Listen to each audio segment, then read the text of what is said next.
Welcome everybody at the FPI, and today myself, Nikki McDonald and Adele White is going to have a conversation about membership. So Adele, why is it important to become a professional member of the Financial Planning Institute? So first and foremost, Nikki, as a professional, holding a professional designation, I think is good for both parties, i.e. the member, because you are part of a professional organization, part of a peer community. And I think from your client's perspective, your clients then know that you abide by a higher ethical standard, practice standards, and I think it instills trust, quite honestly. It does, and I think if you are a professional member of, in this case specifically the Financial Planning Institute, it shows that you have met the extremely high standards of competence that is required of you. And that is part of why a member's trust in you will just, escalate if you've got that designation. For example, our standards is set in the planner designations at an international level. So it adheres to that very high international standard that someone has to achieve in order to become a professional member. And I think that is so important for clients because that shows your willingness to go the extra mile and to put your client first. So we're talking about designations, Adele. Maybe explain the 3 designations again. Sure, Nikki. So I think everybody or most people are familiar with the CFP designation. That is the one you refer to, that's part of an international body. And then we have our RFP. And our RFP, I think what scares a lot of people off is the examination side. But remember, with an RFP, if you hold an NQF5 qualification, similar to our wealth management, and if that has been done through one of our approved educational providers, it's not necessary to write that exam. Yeah, true, Adele. And I think what's important specifically with the RFP designation, that stands for Registered Financial Practitioner, is that it is an entry-level designation. So there's no reason that someone can't become a professional member of FPI, even though they've just started out in the industry.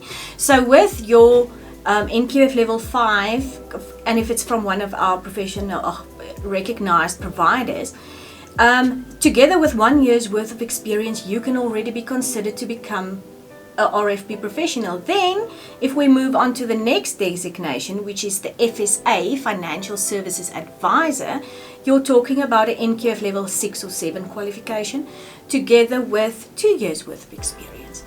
That also, once again, if it's from a recognized underlying or from a recognized provider, it's one of our underlying qualifications, you don't need to sit for the examination. But what I think is important with those, specifically the advice designations, is that it depends on where you find yourself in your journey and your pathway, is that you can already become a professional member of FPI and then decide where you are going to walk this journey and where you are going to go with it. Maybe it is up to a CFP, maybe it is not, and that is also good. Absolutely, Nikki, because you're still abiding by those professional rules and regulations, if you like. And standards. I think Absolutely. Always the bring it back to standards. Are very important. So I think I've touched on 2 of the 4 E's, which is the education. Obviously, Correct. you have to have an underlying qualification. The second one is experience. So we said it's 1 year for RFP, 2 years for FSA, and for CFP it is 3 years financial planning relevant experience. And then exams. Especially in the CFP space, you will have to pass an examination in order to gain the designation. But keep your eyes out for a few announcements on big changes coming to the format of those examinations in the next 18 months or so. We currently have 1 sitting left this year in September. So if anybody's interested, they can register for that now. It's open. Same with there will be 4 sittings in 2024, and the first 2 are also already open for registration. So that is your examination component. And then of course the ever important ethics component that everybody has to How does that abide play with. out, Nikki? How do we test you on your ethics? And that is always, it's a very difficult question, because what is ethics? Ethics is doing the right thing even when no one is watching, that type of thing. But how do we test it? We ask you whether you are fit and proper. So we check whether you have had any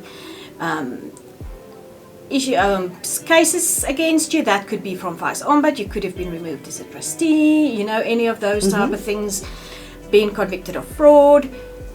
And that is one aspect of it. We will also, you will also have to sign a declaration for us to say you will agree to abide by the Code of Ethics. And that includes things like putting your client first, treating them fairly, acting with integrity, and those type of things. And that standard is, you will be held to that standard by your body of peers. So it's your fellow professionals that will make sure that if something goes wrong, that we will take action against that. And I think that's the most important. That's where the trust comes in for me. That is where the trust comes in. So now that we know what membership is, how do I become a member? I think that's the easier bit. So we know what's required. I think the first step is to visit our website. On our website, you can go and become a member. And the process is virtually online. It will come through the new business department, then through to certification, and ultimately membership. And that's where we want you to be. And I also think, especially from our side, is we want you to become a member even if you're not sure whether you qualify for professional members. And if you don't, you will become what we call a candidate member.